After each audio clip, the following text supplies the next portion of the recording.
Et vous, Clémentine Autain, bonsoir, merci d'être avec nous. Vous êtes députée La France Insoumise de Seine-Saint-Denis. Qu'avez-vous pensé de cette interview ?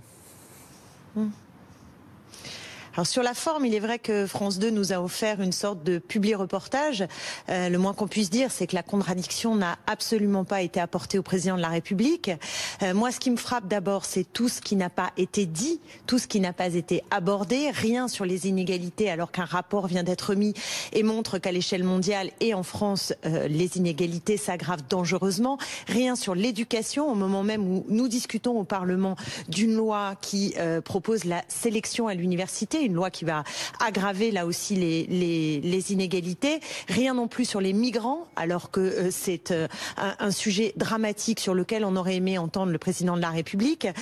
Rien sur de nombreux sujets. Et en même temps, quand on écoute ce qu'il a dit, au-delà même de la forme, honnêtement, moi, j'ai pas mal de problèmes parce que il peut faire de jolies phrases sur le climat, mais à un moment donné, il faut qu'il nous dise quel va être le chemin qui permet non seulement de respecter les accords de Paris, mais de faire en sorte que la France soit grande pour lutter contre le réchauffement climatique. Et là, il n'y a rien. Je veux dire, la fermeture des centrales à charbon, honnêtement, ne fait pas la maille. Et pourquoi ne l'a-t-on pas interrogé sur le CETA, qui est un traité de libre-échange qui s'applique d'ores et déjà et qui, précisément, va accroître les échanges commerciaux, comme il y a aussi un autre traité du même type qui vient d'être aussi validé avec le Japon et qui contredit totalement tous les efforts que nous voudrions faire pour lutter contre le réchauffement climatique. Donc il y a, si vous voulez, un gouffre entre parfois des jolies phrases et la réalité de sa politique est une politique brutale, violente, qui me fait penser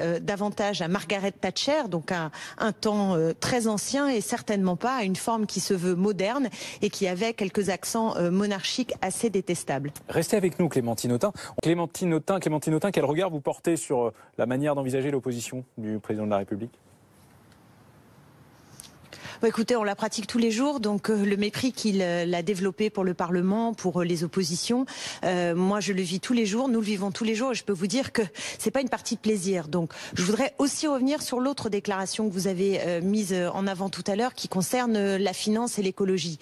Parce que voyez, ce que Emmanuel Macron est en train de faire, c'est exactement la même logique que ce qu'a fait François Hollande sous le précédent quinquennat quand il a mis en place le CICE, vous savez, quand il a donné 40 milliards aux grandes entreprises en espérant que les entreprises créeraient de l'emploi. Ça n'a pas fonctionné. Et là, pour le climat, il nous dit exactement la même chose. On va discuter avec le monde de la finance et vous allez voir que la bataille écologique va être remportée. Ce sont des mensonges. Il faut comprendre qu'aujourd'hui, si nous voulons lutter sur le terrain de l'environnement, de la protection de l'environnement, si nous voulons lutter contre le chômage, alors il faut affronter le pouvoir de la finance et de la rendre sur nos vies. Or, lui, il s'inscrit totalement dans cette logique néolibérale qui est celle des traités européens actuels, qui est celle qui a été conduite partout en Europe depuis 30 ou 40 ans. Et c'est cela que nous contestons. Et il nous présente cette façon de voir les choses. On se croirait dans le monde des bisounours, très sincèrement. Et je crois qu'il y aurait eu besoin, face à lui, d'une contradiction pour justement mettre à jour le décalage entre ce qu'il raconte et la réalité de la politique qu'il mène dans tous les domaines, hein, qui est quand même une gigantesque casse sociale. Je ne peux pas trouver d'autres mots. Quand vous regardez ce qui est fait aujourd'hui dans un secteur comme l'hôpital, quand vous regardez ce qui a été fait avec les ordonnances de la loi travail, il avance à marche forcée et il peut sembler calme dans son élocution, il peut sembler avoir des mots qui sonnent pas mal à l'oreille. La réalité de sa politique n'est pas écologique, n'est pas sociale et fait reculer aujourd'hui la France pour ce qui a fait sa grandeur. Vous avez entendu à un moment donné, Laurent Delahousse lui a dit ah oui, entre Vichy et Lafayette, vous avez choisi Lafayette. Mais je veux dire aux Français que en France, on n'est pas obligé de choisir entre ceux qui ont collaboré avec les nazis et de l'autre côté, ceux qui ont tiré sur le peuple. Il y a un autre choix possible et ce choix, c'est celui qui fait le pari de la liberté véritable et non pas du libéralisme économique et qui, justement, décide d'être populaire. Parce que rendez-vous compte de tous ces gouvernants qui, aujourd'hui, se disent courageux alors qu'ils sont impopulaires. Nous sommes dans cette situation et je crois qu'il est temps de rendre la politique populaire et les gouvernements populaires parce que ça devrait être le sens des politiques menées. Merci Clémentine Autain.